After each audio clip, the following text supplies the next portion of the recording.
अस्सलामुअलैकुम दोस्तों, आज की वीडियो में हम आपको बताएंगे कि वाईफाई कब और किसने इजाद किया। मगर वीडियो में आगे बढ़ने से पहले नए दोस्तों से गुजारिश है कि वो चैनल को सब्सक्राइब करके साथ में मौजूद बेल के आइकन को भी प्रेस कर दें ताकि आपको डेली की वीडियोस की अपडेट्स मिलती रहें। जी तो दोस्तों, मेरा नाम है हिशाम अब्बासी और आप देख रहे हैं अब्बासी टीवी। चलिए वीडियो शुरू करते हैं। एक Australian scientist John O'Sullivan Stephen Hawking की theory of evaporating black holes से बहुत मुतासर हुआ।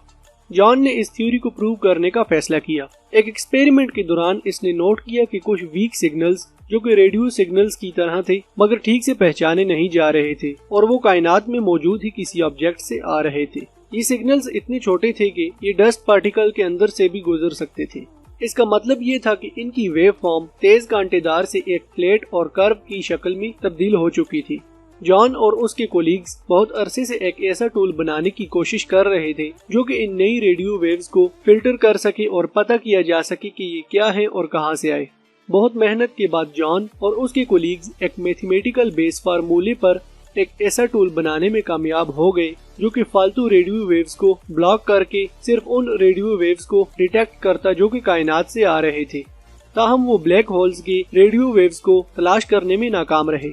जॉन उस वक्त commonwealth scientific and industrial research organisation, जिसे CSIRO भी कहा जाता है, इसके साथ काम कर रहा था। इस एजेंसी ने जॉन को वायरलेस तरीके से सिग्नल्स एक जगह से दूसरी जगह ट्रांसफर करने के लिए टास्क दिया। ब्लैक होल के रेडियो सिग्नल्स को तलाश करने के लिए जो टूल जॉन ने बनाया था, इसकी फिर से मदद हासिल की गई। फोरियर ट्रांसफॉर्म फार्मूले की बुनियाद पर बनाया गया ये टूल कायनात में मौजूद ब्लैक होल के रेडियो सिग्नल्स को ठीक से आइडेंटिफाई तो न कर सका मगर दुनिया में इन रेडियो सिग्नल्स को ठीक से रिसीव और ट्रांसफर करने में कामयाब रहा। इस टूल को जॉन ने एक डिवाइस के तौर पर यूज किया और एक और डिवाइस भी इसी जैसी तैयार की और एक्सपेरिमेंट करने पर सिग्नल्स का वायरलेस ट्रांसफर 100% दुरुस्त रहा। इस अजीम टेक्नोलॉजी को वाईफाई का नाम दिया गया और इस कामयाबी पर CSIRO एजेंसी को $1 बिलियन का फायदा हुआ। जॉन ने 1992 में पहले ये टेक्नोलॉजी अपने मुल्क में मुतारफ करवाई। उसके बाद 1996 में अमेरिका को भी ये टेक्नोलॉजी दी गई।